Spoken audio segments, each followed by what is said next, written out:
In today's video, I wanted to share with you all some things that I believe will improve your KD and allow you to win more gunfights, thus leading you to higher kill games. So, I mean, it's a win-win, all right?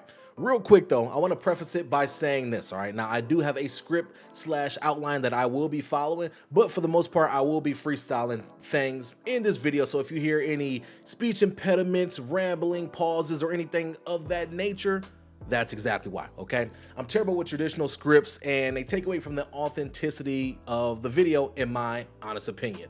Disclaimer out of the way. Also, real quick, if you find this video helpful in any capacity, I only ask that you like the video, maybe comment your favorite gun in Modern Warfare 2 at this moment in time, and subscribe to the channel for more overall gaming content to come in the future. I promise, only takes you about 20 seconds to knock out. All right, got all that stuff out the way. Now let's talk shop. Tip number one that I want to share with you all is for us to pick and choose fights, okay? Now, on paper, I know this sounds very simple, and it actually can be to a degree, all right? But in the moment, it can be incredibly tough to make a split-second decision to know when you should engage in a gunfight or when you shouldn't. I'll give you a scenario, all right? So walk with me a little bit. You're pushing a hallway with two of your teammates, and you visually see them both get killed one by one, what seems to be a sniper shot. You hear the one teammate down, the second teammate down.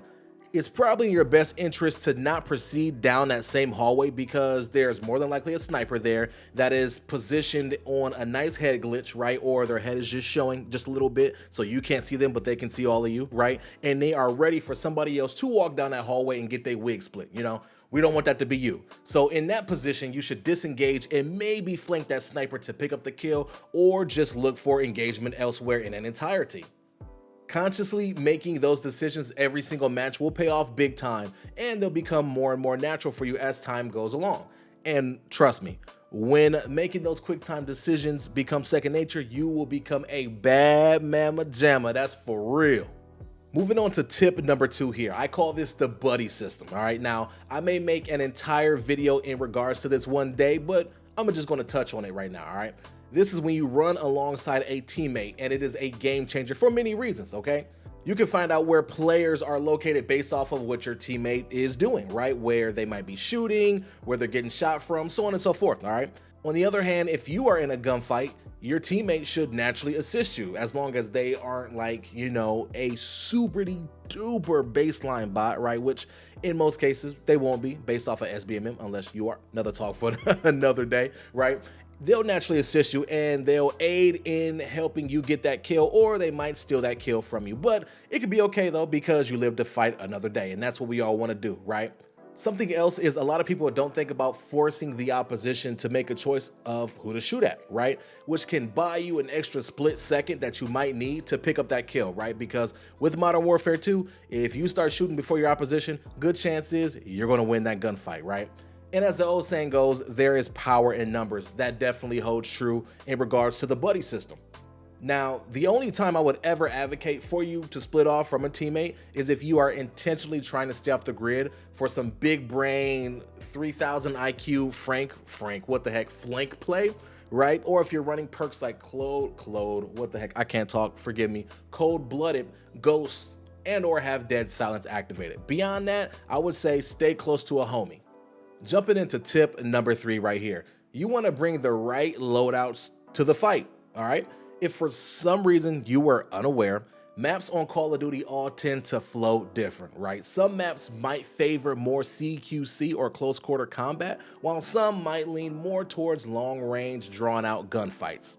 After playing a map several times, you should have a pretty good idea of what kind of map it is, and you want to make sure you have a class to really flow and take care of business on that respective map.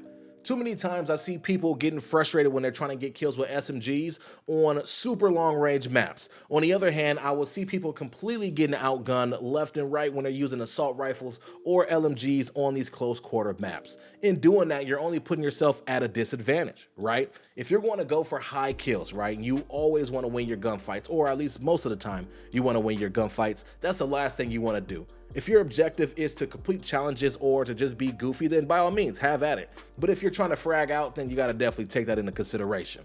Rolling right into tip number four. You want to become BFFs with your minimap, all right? Now, hear me out here. This is actually your greatest ally no matter what. it was an even greater ally in the prior COD games because of the red dots popping up on the map whenever an unsuppressed enemy would fire their weapon, but that has since changed here in Modern Warfare 2. But even with that being changed, you can still get a butt ton of information from it, trust me. A perfect example of this would be looking at your teammates on the minimap, all right? If you see teammates clustered together in a respective area, you know what I'm saying, and you start to notice their little blue dots disappearing one by one, then you can assume that they are in a skirmish, and then start to plan a way that you can provide assistance to them and pick up some kills in that firefight. Based on your map knowledge, you may be able to plan some form of flank, pick up multiple kills while giving your teammates the opportunity to recoup and or capture the objective based off of the respective game mode being played. Now, on the other hand, tip number 5 says don't be too attached to your minimap, all right? In a perfect world, it assists you, but you don't want to rely solely on your minimap. So where if a counter UAV was popped, you become a bot. No, that's not what we want, all right? To add to that, if you find yourself staring down your minimap when a UAV is active more than you look at the actual environment, that's a problem. The pings that do pop up from a UAV are meant to give you a general idea of where the enemy could be coming from so you can be on more of a high alert and predict where they might pop out from for an easy kill. If you're just staring down that red dot trying to watch where it goes, you will get erased by the opposition, active UAV or not. Trust and believe that. And look, between you and me, we don't want to do that. We don't want to do that at all, right? So the name of the game with that is balance, as all things should be, as quoted from my homie Thanos. And folks, that is what I have for you all in today's video. I truly hope that these tips resonated with you. I know they did for me because I am trying to incorporate them myself. I'm speaking from my own experience. If this video was wasting your time, I am so sorry for wasting your time back. But if it wasn't, I am so glad to be of service to you. Anywho, thanks for watching. It's been your boy Cray. I am signing out, and I will catch you all in the next video. Until then, as I always say, be blessed, stay humble, and remain relentless. I'll catch you all later. Peace.